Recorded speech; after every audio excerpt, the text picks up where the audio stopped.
I'm Ezra Levan. It's June 25th, and you're watching Battleground.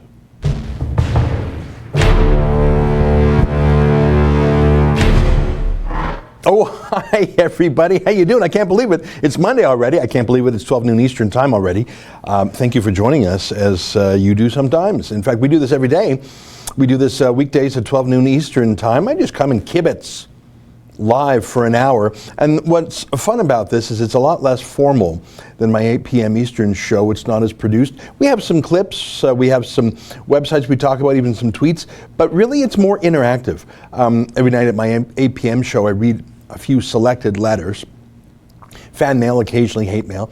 But what's fun about this is, as you can see on the right-hand side of the screen, is a live chat, unlimited, say and do whatever you like. And if you want to, Google has invented something just a couple months ago called Super Chat, where for a couple of bucks, a couple of pounds, a couple of kroner, a couple of rupees, you can make your comment in a bright highlighted color so it stands out. And I see it out of the corner of my eye. Like, my computer's right there, and I just sort of see the color out of the corner of my eye, and I go to it. And if I miss it, our producers email it to me, and they tell me in my ear that I'm missing something, so I look for it. And what's great about the Super Chat is YouTube shares the revenues with us. It's like ads.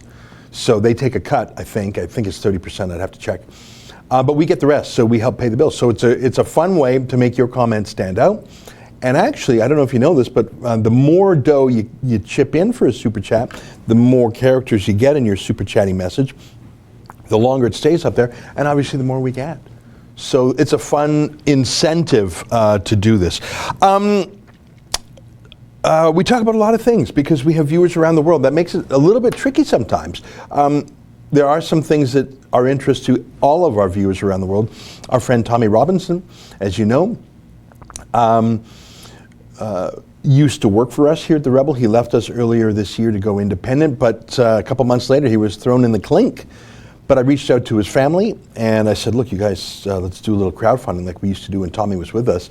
We'll just do it out of love and we'll give you all the dough. So the family said yes. In fact, we got a little bit of news on that. Hannah, can we get that, my video that I taped on Friday? I've been trying to be very careful about Tommy because he doesn't work for me anymore. I'm not his boss. Not that Tommy even has a boss. I don't think he's built for bosses. So I've been careful. I don't want to be a spokesman. I don't want to be the family spokesman. I don't want to claim a status with Tommy I don't have. I have one status with Tommy authorized by his family, and of course they check with him in prison. We're doing the crowdfunding for him at SaveTommy.com, and I'm pleased with how that's going. I've talked to his new lawyers, and behind the scenes, I don't think it's a secret that I was really encouraging them to lawyer up. Because Tommy had a public defender at first who, I'm sure he's a good guy, but he didn't know Tommy and he didn't know the law of contempt as an expert. He just didn't. And the lawyer that filled in for Tommy, I'm sure she's a good gal. I've talked to her on the phone a few times. But you need a top flight team that's good, that knows the law of contempt. You just need that. It's such an obscure area of law. I mean, if this were a traffic ticket or a common assault charge or something that any lawyer could do, fine. It's not. I mean, seriously, have you ever heard of anyone being charged with contempt of court? It's so rare. It's so rare. It's a specialty area of law. Anyway, so I was nudging everybody behind the scenes because if I was the boss, I would have just ordered it, right? I mean, that's what we did a year ago, almost exactly a year ago. Tommy got in the same sort of trouble in Canterbury. I just instructed the lawyer on his behalf. I didn't need to wait for him or the family. I didn't do it. It took almost a month to get, it took weeks for Tommy's family and for Tommy to sort of shift directions. So anyways, I spoke with his lawyer, John Carson, the new lawyer, and he's very careful. He doesn't want to be too chatty in the press because, of course, he's trying to do this job in the court of law, and he doesn't want to distract, and he certainly doesn't want to give the court any reason to look askance at the appeal by saying, oh, this is political. So the lawyer is very by the book, but he did give me a very brief statement on Friday. So Hannah, do we have that video here? Here is my video that I put out on Friday following my conversation with John Carson, the lawyer. It's not a big update, but here, instead of me just reading it to you, are we ready with the video? Here we go.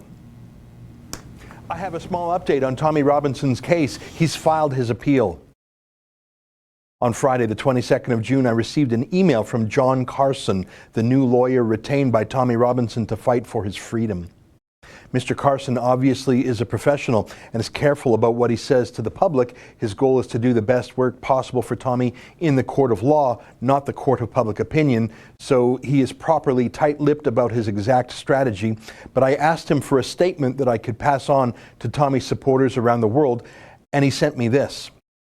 We can confirm that those representing Stephen Lennon have lodged an appeal against sentence, together with an application for bail pending appeal. We are working towards a court hearing at the earliest possible date and hope for a listing imminently. Okay, what does that mean? Well, first of all, Stephen Lennon is Tommy's legal name, just in case you were confused. Mr. Carson is part of a larger legal team working for Tommy. They have lodged an appeal against sentence. That means they are challenging the judge's 13-month prison term, which of course is excessive and disproportionate. In my own view, it's more punitive than a 13-month term for any other prisoner would be, because Tommy is so uniquely endangered in the UK's prisons, many of which are dominated by Muslim criminal gangs who have in the past attacked Tommy. Last time he was in prison, Tommy had to ask to be put into solitary confinement to save his own life. Obviously, no one can survive for 13 months in solitary confinement. So the first appeal is against the sentence itself. The second part of Mr. Carson's note indicates that he's asking for bail for Tommy to get him out of jail, at least until the appeal is heard. One of the craziest parts of this whole episode was that Tommy went from being scooped up on the street by 7 police to prison in a few hours. That's absurd. He didn't even have time to properly instruct a lawyer of his own choosing. Getting Tommy out on bail will not only allow him to visit his family and friends, but it will allow him to have proper meetings with his lawyers. And the third point is self-explanatory. They're looking to have this appeal hearing as soon as possible in the court's schedule. So that's the update on Tommy Robinson. The appeal has been lodged. It's an appeal of the sentence. It's an application for bail, and it's a request to have the hearing for all this as soon as possible. When Tommy's lawyers feel it is appropriate to tell more, they will, and I'll be sure to let you know. But I agree with their decision. Their public communications in the media must not interfere at all with Tommy's chances in court itself. But the message here is clear. Finally, a month after Tommy was jailed, he's finally fighting back. If you want to support this legal appeal, and I hope you do, Tommy's family has authorized me to run the crowdfunding campaign at SaveTommy.com. You can make a donation in British pounds or in Canadian dollars, which are slightly lower than American dollars. 100% of the proceeds will go to pay Tommy's legal bills. If there is any surplus, 100% of the surplus will go to Tommy's family. The family has a full accounting of all money. I'm going to close by reading a note from Tommy's wife, Jenna, who spoke to Tommy recently, and she passed this on to me. She wrote to me, "People's supportive emails and your crowdfunding have given him so much hope," unquote. Folks, if you were ever thinking of helping Tommy, now is the time to do it. Send him a note or chip in a few dollars or a few pounds. It's helping the family. It's helping with Tommy's legal appeal. And according to his missus, it's one of the things that Tommy says is giving him encouragement when he needs it the most. You want to give Tommy some hope? Please help him in this tangible way. Please go to SaveTommy.com. Let's get our friend out of prison for his sake and for the sake of freedom too. Well, there you go. We sent that out Saturday morning. I think we put it up Friday night, sent it out Saturday morning. So that's the news. Again, the lawyers don't work for me, so I can't sort of say do this, do that. The lawyers work for Tommy. He's the client. We're helping crowdfund, so I have a bit of a different relationship with them. I can give my advice, but I have no more standing with them than anyone else in the public. My only authority is to help crowdfund for them. And as you know, surplus goes to the family. So it's a little bit tough for me to sit on my hands and not call the shots because I like to do that. And we've done that for Tommy before, but it just doesn't work for us now. So, but I feel good. I feel good. And, you know, I try not to bug the family too much. You know, they have a real life. They don't need to be hassled by me. On the other hand, I don't want to do or make decisions without their approval. But listen, it's what you do. It's what you do when you have a buddy in jail. I have had a couple of buddies that go to jail, all of them for political type crimes, if you can believe it. And I don't regard myself as a ruffian, but remember that letter we read out from Tommy the other day, the letter he wrote from prison, where he said his own son had said at school or at home that he wants to do something bad so he can go to jail with his dad. And that made Tommy so extremely sad because his son missed him so much. He wanted to go to jail, and he thought, well, if my dad's bad, maybe if I'm bad, I'll go to jail and be put with my dad. So extremely sad. But would you agree with me that Tommy is not bad? What did he do? He reported from outside a courthouse. It's not a crime. Now, someone would say, well, it was contempt of court. Yeah, but it lacked the mental element, the mens rea, the guilty conscience of a crime. Tommy didn't rob anyone. He didn't steal. He didn't assault. In fact, he was motivated, as the law would say, pro bono publico, for the public good. Do you see what I mean? I mean, Tommy is in jail, and you could say, well, he technically broke a rule. And that's the thing about contempt of court. It's strict liability. It might even be absolute liability. I'm not sure the term they use in the UK, which means you don't have to have meant to do it. You just had to do it. Like we talked about this before. If you push someone on purpose, that's battery, right? But let's say you're in a narrow alley and you brush up against someone in the same way by accident. That's obviously not assault and battery. That's because there's no guilty mind. If you're on a crowded subway train, or if you're in a crowded street and you bump into someone by accident or brush by someone, that is not assault, right? Or battery, because you need the actus reus, the action that's wrong, but you need the guilty conscience, the guilty mind, the mens rea, as they say in Latin. Tommy had no mens rea. Tommy had no mental guilt. Now, I say again, in contempt of court, there's a strict liability. You don't have to have that mental element. You can have done it by accident. But you see how that's important, because Tommy didn't do anything morally wrong. And he certainly didn't do anything morally wrong on purpose. In fact, he was quite conscious about following the rules. So how heartbreaking it is that his son would think, oh, my dad did something morally wrong, because of course that's who's in jail. So I have to do something morally wrong to be with my dad. Extremely, extremely sad whenever I think about that. Okay, I don't want to spend much more time talking about Tommy, because I really don't have any Tommy news since that quote from the lawyer, which I explained in that short video.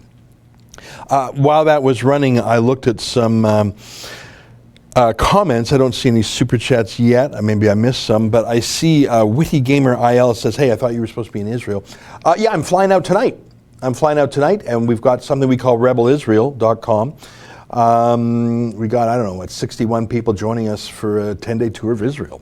So we're going to see everything. We're going to go to the Gaza border, meet with the mayor there. We're going to go up to the very north, overlook ISIS and other Hezbollah fortifications in Syria. You can go. I was in Israel last year, right at the very, very northern tip, and you could see Syria and Lebanon, and you could hear gunfire below. And our guide said I think he said it was ISIS. I can't remember which terrorist group he said it was. So yeah, it's a very interesting trip. For example, the security fence that separates the Arab and the Jewish towns in Israel that brought terrorist attacks down by 99%. We're going to tour that. I've seen it before, and what's going to be fun is to take 60 of our friends with us. The tour of that is by the Israeli Defense Forces military commander who built that, who was in charge of that. His name is Danny Tirza, and he's such a good communicator, and he knows fences, and he knows walls. And I tell you, I'm just waiting for him to get the phone call from Donald Trump to go and build that wall in the U.S. Oh, I see out of the corner of my mind, corner of my eye, excuse me. Tom Youngjohn says, guilty mind is sometimes what gets us to behave. Yeah, well, that's the thing, is because our conscience. But Tommy was reporting outside that court in good conscience. I'm just looking for a Mizrahi chick says, safe travels, Ezra. Thank you very much. Jane Austin says, did you interview Anne-Marie Waters? Yes. And Hannah, are we going to put that interview up today? Tuesday. So today's Monday.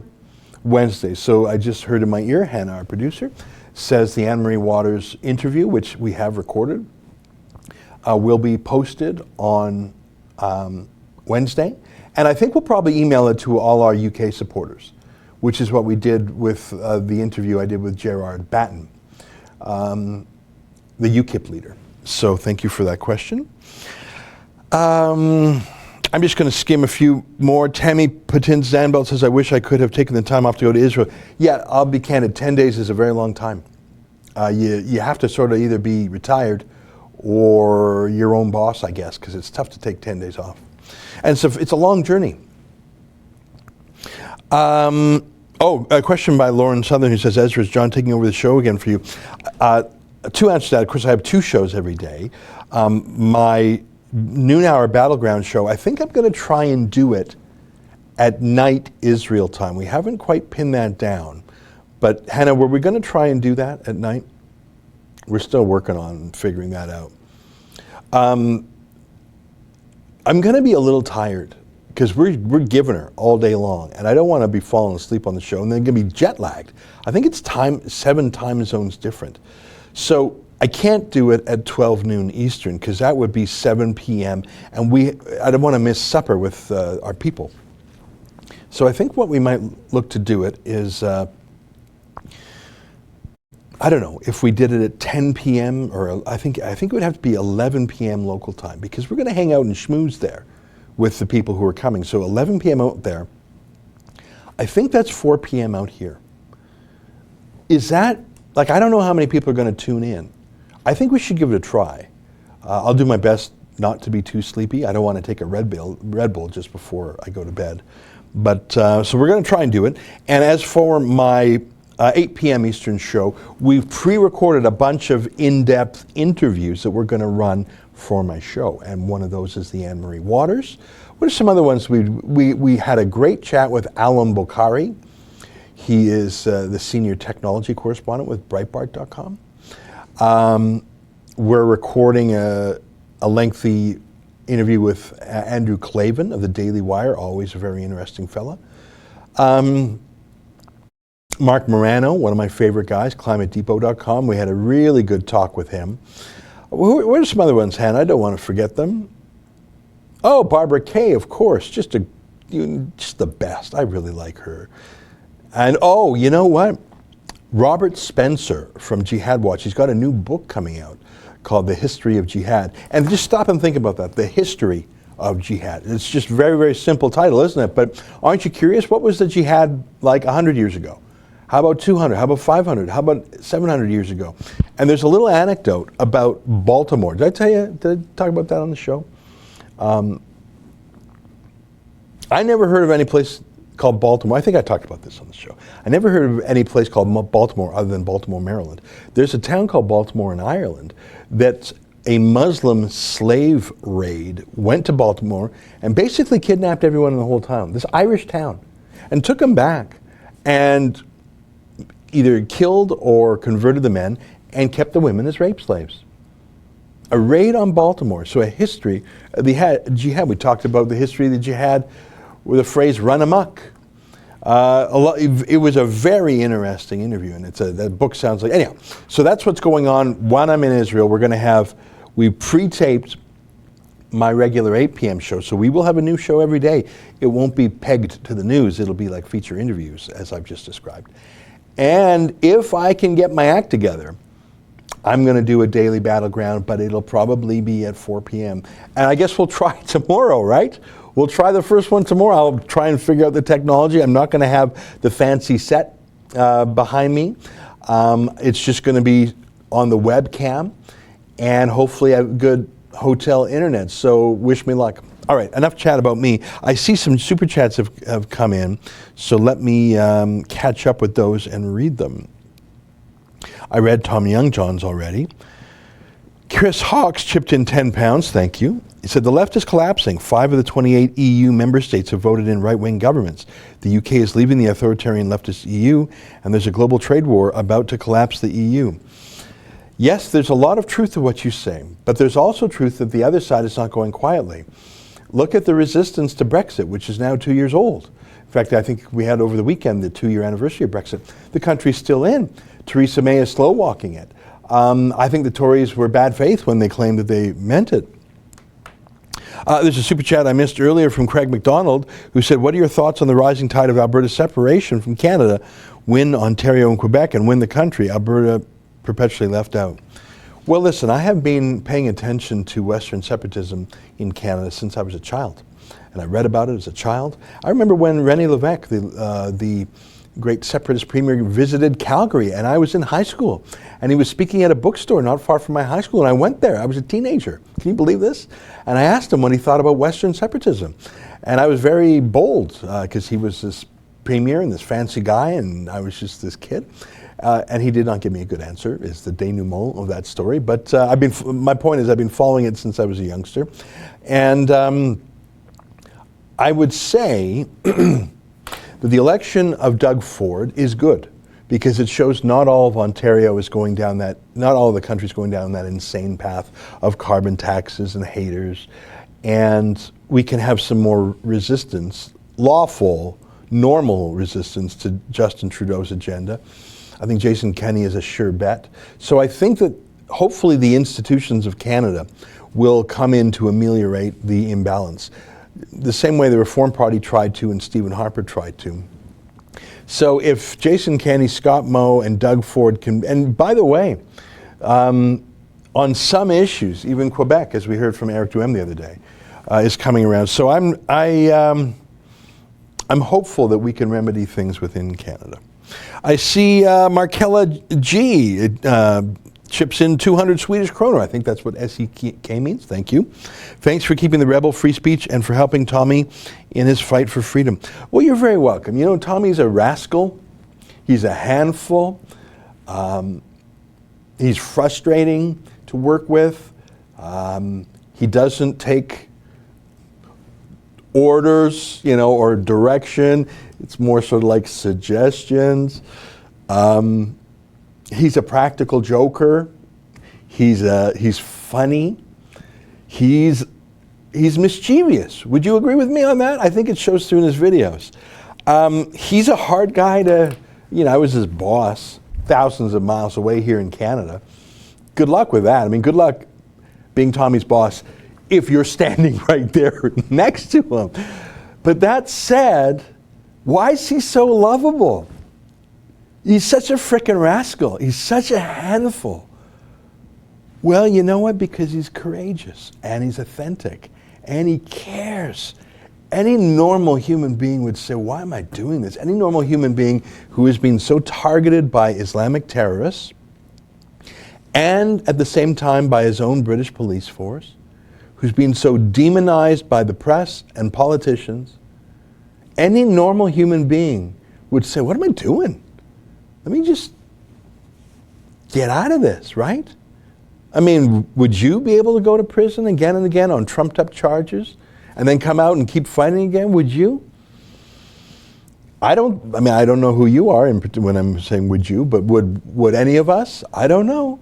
I mean, I find that fighting the power is stressful enough when you're not even in the threat of physical harm or arrest. I mean, it's a stressful thing being alert and articulate and advocating even when you're not in any jeopardy. Tommy is in real jeopardy, and that's not just hullabaloo.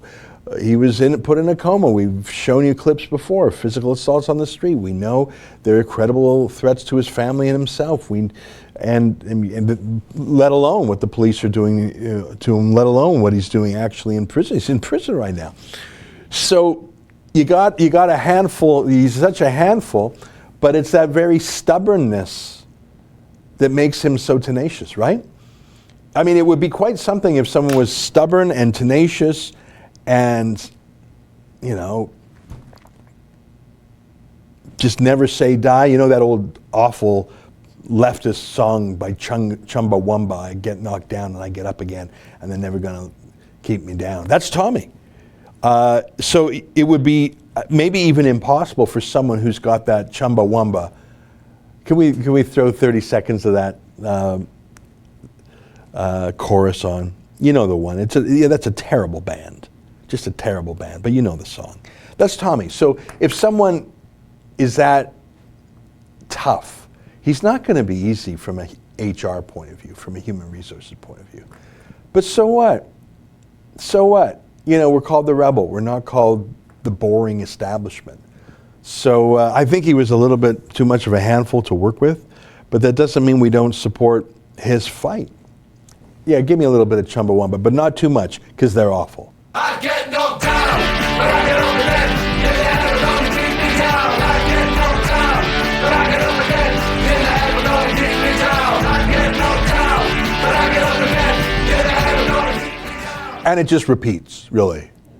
Actually, this is like, it takes a whiskey drink, he takes a lager drink. Actually, there's a fun drinking part to it. I bet you Tommy likes that song, even though they're a bunch of leftist Marxists. But Tommy's got that fighting spirit, don't you think? Anyhow, so we talk about him, but that's because we think he's a man of history. And by that, I mean he shapes history, he'll change history. There's no such thing as an indispensable man.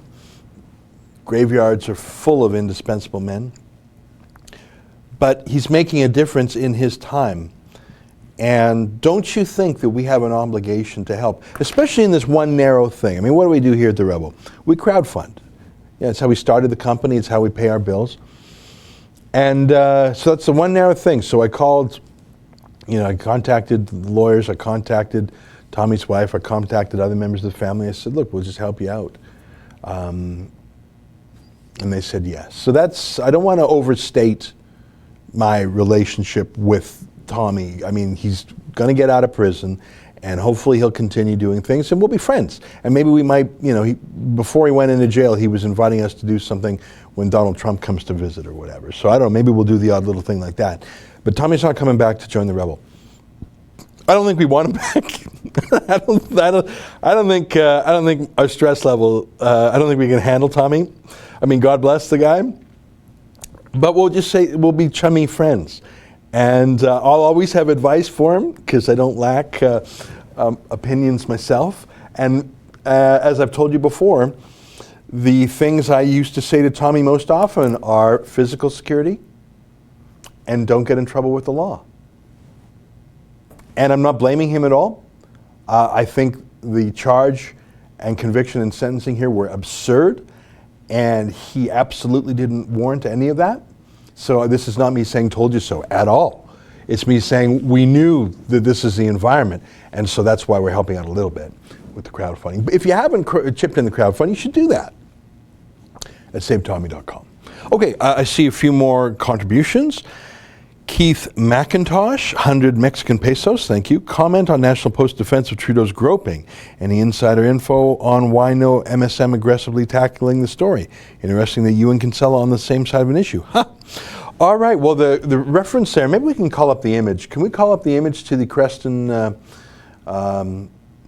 forget the name of the newspaper in Creston. And I see there's another super chat comment by Joyce Reeves who says, what motivates you? You are great. Well, Joyce, you're very friendly. Thank you. I'm motivated by a smaller version of, I think, what motivates Tommy. He's motivated because he's concerned about the trajectory of the world. I am too. I just lack the physical courage of Tommy, who's a man of the streets. Occasionally I go out into the world and do reporting, but Tommy loves the activism. I do too. We do activism here too. I'm not putting ourselves down. Tommy's like he's like one standard deviation more rambunctious than anybody. So thank you for the question. But back to the question from Keith McIntosh. Justin Trudeau has never had a real life. He was the trust fund son of a trust fund son of a prime minister. The last man who worked in the Trudeau family was Trudeau's grandfather, who died long before he was born. Trudeau inherited millions. His supercar alone that he inherited is worth more than $1 million. His supercar is worth about $1.5 million for a car. He has real estate. He has servants. He has trust fund managers mopping up problems. So basically his whole life he led the life of a young prince. Handsome, famous last name, money's no problem. So he was like a playboy by his own confession. He, as a tourist, went to 90 different countries. Like, I mean, that's spending your whole life as a louche, privileged trust fund boy, and he loved it.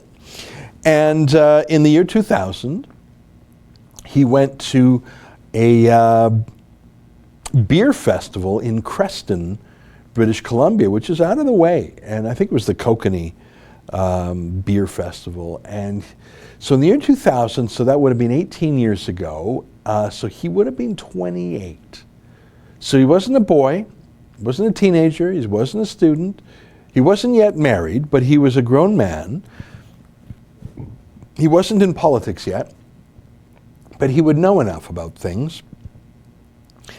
And he groped a young girl, groped her.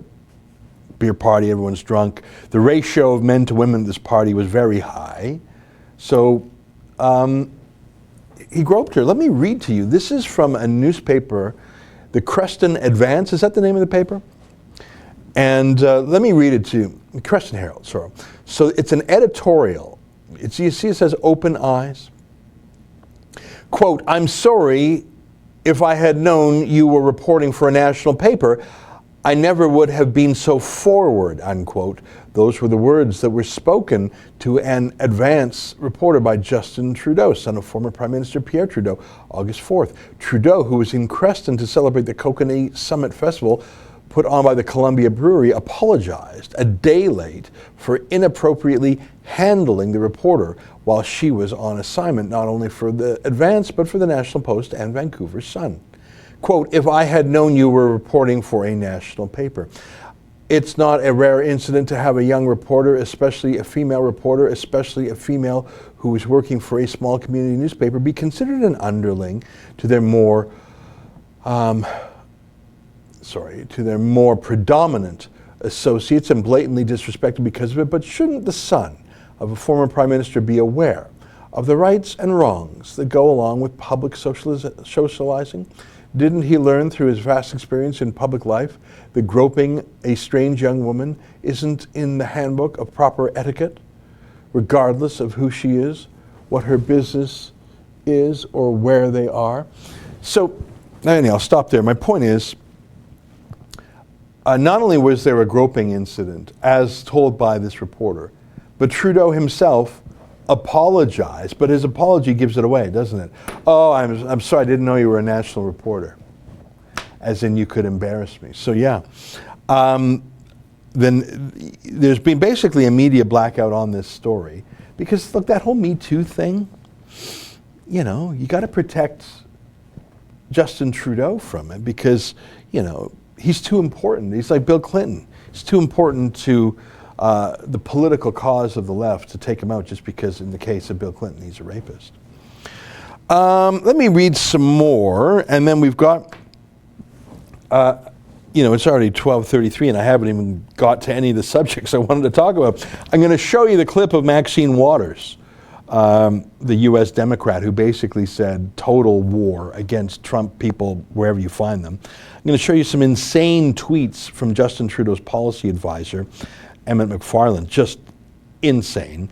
And then I'm going to tell you a little bit about the Red Hen in Lexington that kicked out Sarah Huckabee Sanders for the crime of being conservative. So I do want to get to that, but I see there's some super chats that I've missed. Mouthwash Typhoon, the most accurate description of Tommy ever, haha. Well, listen, I got to know him a bit, and what are you going to do? He is who he is. As I've said before, it's like lightning in a bottle. You can't do that. It's like he's like a wild creature. You can't domesticate the, Homo Tommy Robinsonus. It's, he's not like a puppy. He's more like a coyote or something. I should work on these analogies before trying them out on live TV. No, I mean, listen, he's great, but he's a handful to work with, and he's a little bit more fun to watch than to work. I mean, he's a hoot to work with, but it's not easy. The guy's not built for corporate anything. Not that we're a big stodgy corporation, but mean, I think I told you before, Tommy said I was his first boss. He never had one before. Yeah, I wish someone else had sort of broken in, Tommy, in the whole working for you thing. By the way, if I sound like I regret any of it, I don't. It was one of the most entertaining and exciting things we did here at the Rebel. And it's depressing too, one of the most depressing things we did. I told you about my regular trips to the UK. I would always go there and come back just shocked with what I had seen. That's not the typical, I mean, listen, go to London, be a tourist, get on the double-decker bus, see Buckingham Palace, see Trafalgar Square, get on the Millennium Eye or whatever that's called. Yeah, oh yeah, do London, have some fish and chips, whatever. But that's not the UK, that's part of the UK. The real life part of the UK is terrifying. Chaz 1422 chipped in $10. Thank you. If they refusing service or harass people at restaurants, maybe it's time to respond in kind. At the Red Hand, reserve tables, make small drink orders, then sit for hours, fight fire with fire. Well, let me answer you a little bit more when I give a few more facts, because I don't think we want to descend into a general civil war, but there are some things that I think are appropriately done. Moonman chips in $2 and says, my advice to our guys is to buy more guns and ammo. I think that's always good advice for an American, because not that you would use those weapons proactively and offensively, but at the end of the day, they do want to take your rights away from you. And part of the lesson that I've learned from the United Kingdom is when you are a disarmed population, you psychologically become submissive and you accept indignities and infringements on your rights that an armed population that in the far back of their mind could, I'm saying like one millionth of their mind thinks, well, if we really had to, we could have a civil war again, a revolutionary war again. Not a civil war, revolutionary war. It's just in the far back of their mind, it keeps them a little bit more alert to freedom than I think Brits or Canadians. Kappa Dessau, I think that's Norwegian kroner, says JT's names pronounced French Justine Trudeau. I think it's Justin. I think it's Justin, if my French is right. Focus on Yahweh says, thank you for fighting for freedom on so many levels. You are very reasonable, fair-minded, and even tempered in the face of opposition. Thanks for setting a good example for us all. Well, thank you for that opinion. I know there are people who disagree with you, but it's very nice of you to say those nice things. Let me check with the team. Have I missed any super chats? No, it looks like we've got them all. All right, let's check the time. It's 12:37, and I haven't even shown you any of the video clips. It's like we're doing a free-for-all Friday or something where we just take chats. Let me just, there's some fun regular comments here. Let me just read a couple of them, and then we're going to show you the Maxine Waters clip and get into it. CMTMJ 2006 says the left wants a civil war, they will lose. Well, they will lose if it's them versus, let's say, armed meat-eating Republicans. But look at the UK. It's not conservatives versus leftists. It's the armed state versus everyone. So if the battle is between sort of anemic, vegan, social justice warriors on the left and good old boys with their, personal firearms on the right, yeah, but that's not what they want to do. They want to tip it. So it's any authority, the only lawful authority to have firearms versus the people. So they don't think it's going to be, your gender studies, vegetarian studies grad student versus your, ex-Marine. No, they know they'll lose that. So they just want to colonize the military and the police, disarm their opponents, and ta-da, you've got the UK. Logan Lauren, Tommy's book, Enemy of the State, is a great read. Laughter, tears, education, all in there. Yeah, he always makes me laugh. I get the feeling he was a bit of a prankster in school. El Chupacabra, because I wasn't Native American. I don't know what that refers to. Okay, you know what? I'm just going to, there's a lot of comments there, but we have to jump into the the clips and stuff if we're going to get through it, because it's already 12:39. This goes to one of the super chats that I touched on briefly. Maxine Waters, who's a long-standing far-left Democrat, who has, I think she's sort of dopey, but she's got the patter down pat. Listen to her talking on the weekend about this new trend of screaming and at anyone associated with the Trump administration, screaming at them and deplatforming them, not just the traditional leftist deplatforming. You can't speak at university.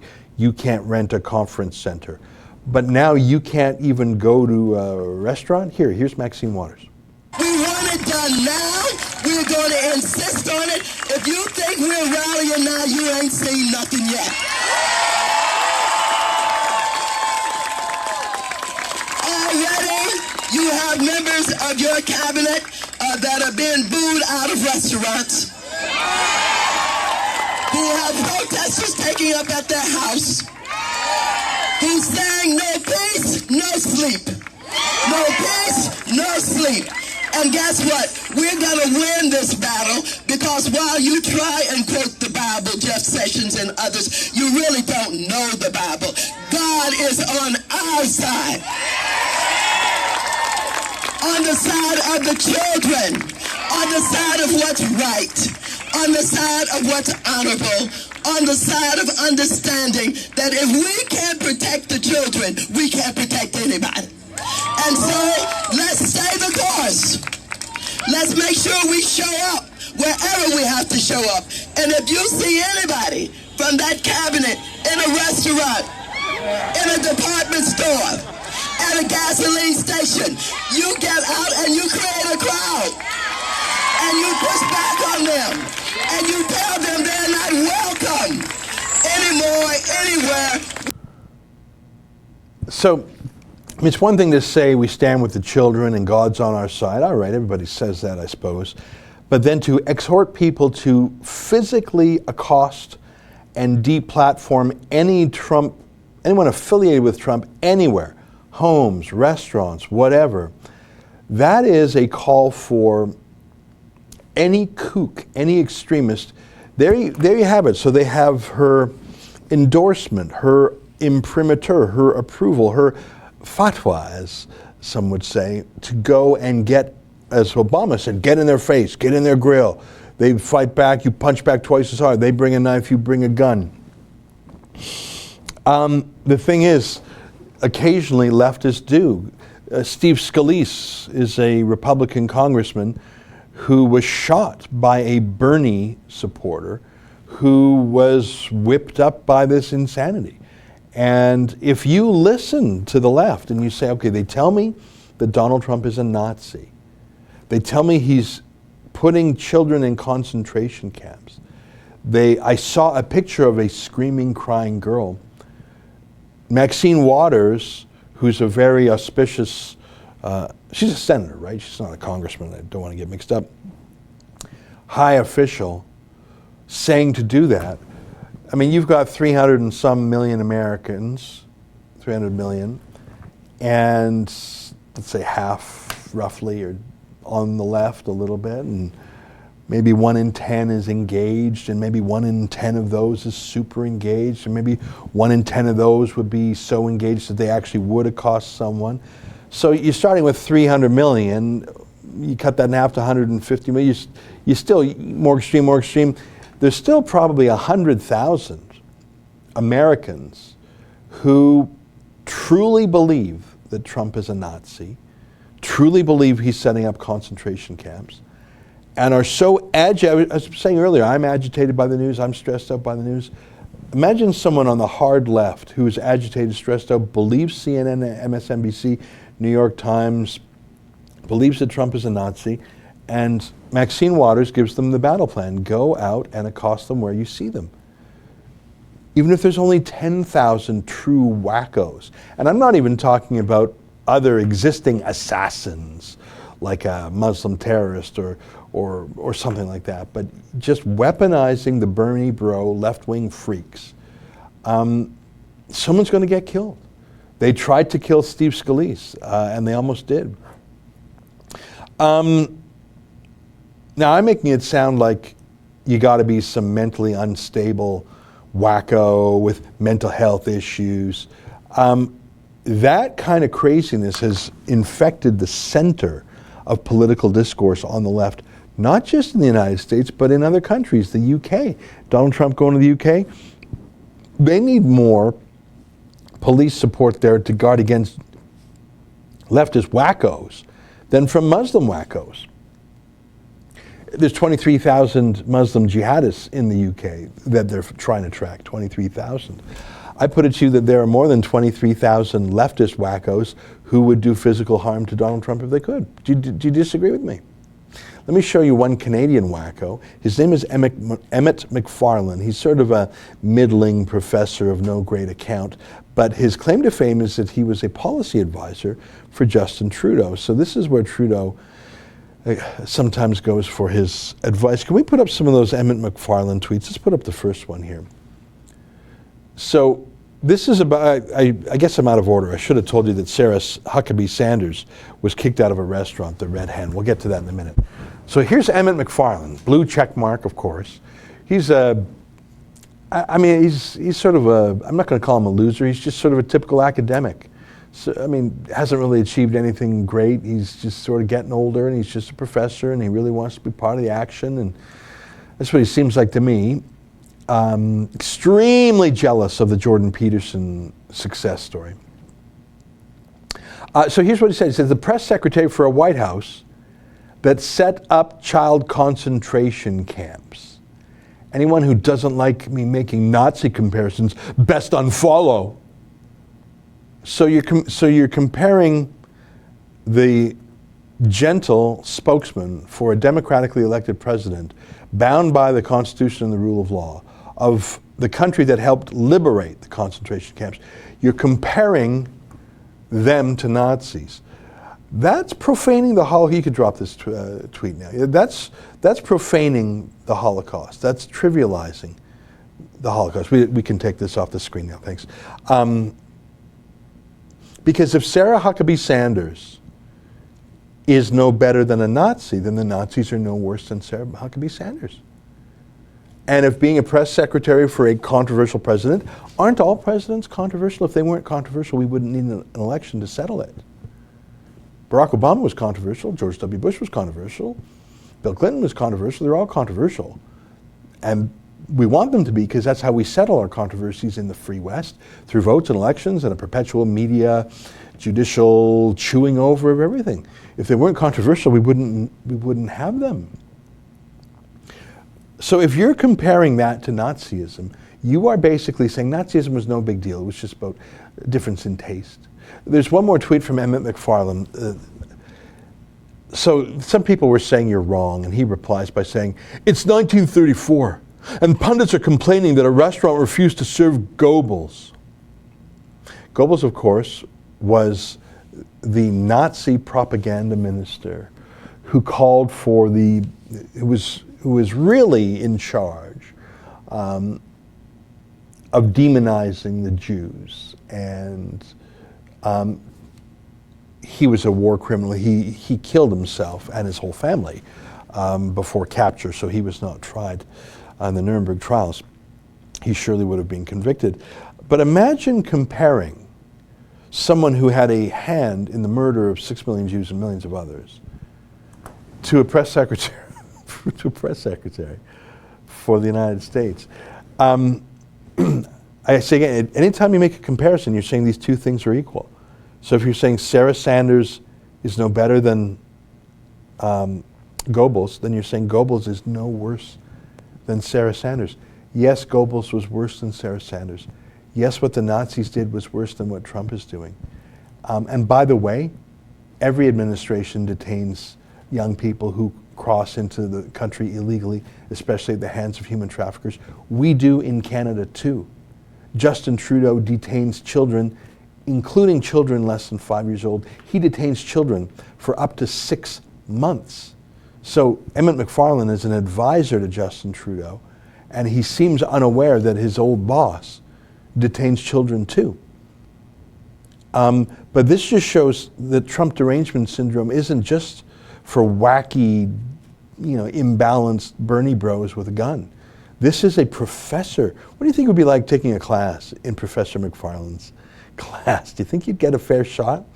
I mean, he might call you a Nazi if you disagree with him. So super gross. And I think we get a little bit of where Trudeau's absurd antipathy to where Trump comes from. I mean, if these are his advisors, it's amazing that he doesn't personally call Trump a Nazi. Have I missed any super chats? I think I have. Let me just take a really quick peek. Moon Man, all this autistic screeching will re-elect Trump. Well, yeah, I mean, I saw a statistic. Was it Gallup or something? It doesn't matter where. That more than 90% or more of Republicans support Donald Trump. Now you might think, well, of course they do. Well, no, not always. If you ask the general public, do you approve of the president? They're not all going to be strictly party line. There's some Republicans who are disappointed with him. There's some Democrats who say, no, I think he's doing an okay job. There's some independents who go either way. So it's a good measure, though, of intensity. And Donald Trump is the most popular president with his own party ever recorded, other than the brief period where George W. Bush had 90+% support in the immediate aftermath of the 9/11 attacks. Think about that. Donald Trump is as popular with Republicans as George W. Bush was after 9/11. Now, why? Why would that be? I think, first of all, he's getting the job done. 3.8% unemployment, huge GDP growth, huge economic booms, tax cuts, energy production, North Korean peace deal. He's just getting a lot of things done. I think also he's not bending the knee to these Trump derangement extremists. And I think something that's frustrated Republicans for years is how the Mitt Romneys and the John McCains and the Jeb Bushes and the Marco Rubios of the world always blinked when some, CNN pundit or some Vox pundit or the New York Times said, do you really mean to say you're going to build a wall? Oh, no, I didn't really mean that. Well, Trump said, yeah, I do mean that, and they're going to have to go home. Now, it's 520 days, and Trump hasn't built the wall yet, but people still hold out hope for it. And you know what? If every single thing is a Nazi moment, after a while, it's just noise. Everything is Trump's a Nazi, or we're going to get Trump impeached this time. You see, there's this porn star who 10 years ago claims to have had a consensual affair with Donald Trump, and he paid her money, and so you see, we're going to impeach him, and just stay with me here, okay? And then there's this Russia thing, and we don't have any evidence, but they had this tax guy, and every single week, there's this hysteria from the media. Trump is a Nazi, and we're going to impeach him any moment now. You do that for 500 days in a row, and people tune you out, and it's the boy who cried wolf, except for in Aesop's fable, the boy who cried wolf, he cried wolf 3 times before the wolf came and no one believed him. He didn't cry wolf 300 times. We have a media that has cried wolf 300 times. And I wouldn't believe them if they said water was wet. I would want to check for myself. And so, yeah, I really do think there's a good chance that he'll be reelected because of these shenanigans. Moonman has another comment. Trump is Hitler. Also, we need to give him our guns. Yeah, that's the inconsistency. I mean, and conservatives have to keep this in mind too. I mean, if we're going to give certain tools to the government, we have to be cool with those tools being wielded by the other party. I believe that the social media titans of Silicon Valley, Twitter, Facebook, Google, YouTube, Amazon, I believe that they have a monopoly the likes, or an oligopoly the likes, that has never been seen in the history of the world. They have more power than J.D. Rockefeller, than Andrew Carnegie. Absolutely they do. And we need a Teddy Roosevelt-style president to bust them up. Well, we got one. His name's Donald Trump.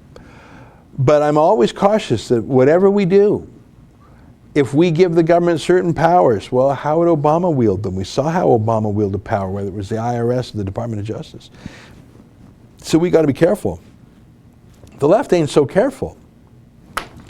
If Trump is going to throw us all in concentration camps, why do you want to give up your guns?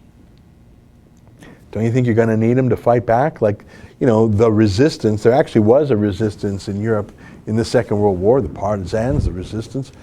Yeah, they used guns. There's even a group called Jews for the Preservation of Firearms Ownership.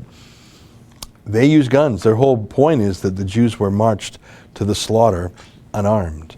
It's 12:55. We don't have a lot of time, but let me show you Sarah Huckabee Sanders' tweet about the incident at the Red Hen. Last night I was told by the owner of Red Hen in Lexington, Virginia to leave because I work for the President of the United States, and I politely left. Her actions say far more about her than about me. I always do my best to treat people, including those I disagree with, respectfully, and will continue to do so. Just nailed it. Just nailed it. Who looks like the freak here? And she didn't fight. All right, private property. She didn't say, oh, you got to serve. She didn't make an incident. Now, Trump has a different style. Can we throw Trump's tweet up there? Can we also get the photo? It's the first photo that comes up. The Red Hen restaurant should focus more on cleaning its filthy canopies, doors, and windows. Badly needs a paint job rather than refusing to serve a fine person like Sarah Huckabee Sanders. I always had a rule. If a restaurant is dirty on the outside, it is dirty on the inside. Okay, you take the tweet down. Now, why is that so funny? You've got to see the humor there. Would you agree with me? Donald Trump is not making an argument about property rights or about civil discourse or about, divisiveness or about, reciprocity. He's not engaging in any philosophical argument. He's saying, he probably Googled the Red Hen, and put the photo up. You Google the Red Hen, and I have. And the first photo that comes up, do we have it? There we go. And I don't know if you can zoom in, but that awning on the left, the one on the right looks fine, but the one on the left, and I've seen a bunch of pictures. I Googled around a little bit. It looks a little bit dirty, I think, yeah, a little dilapidated, a little bit disjointed. And yeah, I think the place could use, it looks sort of homey. I'd go there. That looks sort of like a nice place, doesn't it? I looked at the menu. It looks pretty good, actually. But Donald Trump wants to hurt them, what is a weapon he could use? He could say, I hate you, in which case the other side would just say, well, if Trump hates them, I love them. He could do something legally. That's probably what Obama would do. He would probably send some inspector. That reminds me of John Fletcher, the shopkeeper in Sunderland. The police raided his family's scrap metal yard. Trump's smarter than that. He thought, well, how can I really zing them? I'm going to point out a fact that everyone can check. Their filthy canopy. He used the word filthy. And put his tweet back up. And I'm going to say, I always had a rule, if they're filthy, if a restaurant is dirty on the outside, it is dirty on the inside. So he's trying to say something that you can't say, well, Trump says it's dirty, so I think it's clean. No, if Trump said it was bad, liberals would say it was good. Trump's not saying it's bad. He's saying it's gross. All right, it's 12:58. Let me get a few super chats out of the way. Mouthwash Typhoon says, when the left speaks, I tune out faster than a dad at a Bieber concert. A dad at a Bieber concert. That is a great analogy. Tame Thing 1 says, safe trip, Ezra. God bless. Thanks very much. I'm hopping on the plane today. C182 OPR says, 00 Groppergate. 16 elbows female MP. Trudeau equals male feminist pig. 13 leadership race. Why didn't the great feminists step aside to allow one of the 4 women running to win? Yeah, well, listen. I do not believe that Justin Trudeau is a feminist. His father wasn't. We've shown you the other day a news story of his father, Pierre Trudeau, beating up his mom, Margaret, so badly she had a black eye, and she was really weird about it. She said, well, that just shows he loves me because he still cares, and he was very macho. She said, we could show you that interview another time. We're out of time today. So Trudeau grew up in a house where his dad beat his mom. I'm not saying he beats Sophie. I don't think he does. But I think his idea of how to treat women and what they're useful for is is warped. And I think his whole male feminist thing is just the same thing as when Harvey Weinstein said he was a male feminist. It's to cover up for behavior that is exactly not male feminist. Same thing as Jian Ghomeshi, who took women's studies, number one, to get access to women, and number two, oh, I can't possibly be misogynist. I'm a women's studies major. Oh, okay. I think that's what Trudeau is with his male feminism. I think there's a lot more to come out on him. You won't see it in our mainstream media, though. Folks, it's 1 o'clock on the nose. That's time to say goodbye. I've got my 8 p.m. show today, and our 8 p.m. show will be aired all week when I'm in Israel. I will try to do the Battleground from Israel live, because it's only fun if it's live, right? I'm going to try and do that probably at 11 p.m. Israel time, which is 4 p.m. Eastern time. See if we can get anyone tuning in. If no one can tune in, then we might revive. And who knows, maybe I'm just going to be so tuckered out from jet lag and whatnot, but I'm going to try and do it. That's my pledge. And for those of you in Israel, Katie Hopkins is doing a live event. So go to hopkinsworld.com and you can see the details in RSVP. When I checked yesterday, they had 200 people signed up already. Anyways, that's it for the show today. Until tonight's 8 p.m. show, on behalf of all of us here at Rebel World Headquarters, goodbye and keep fighting for freedom.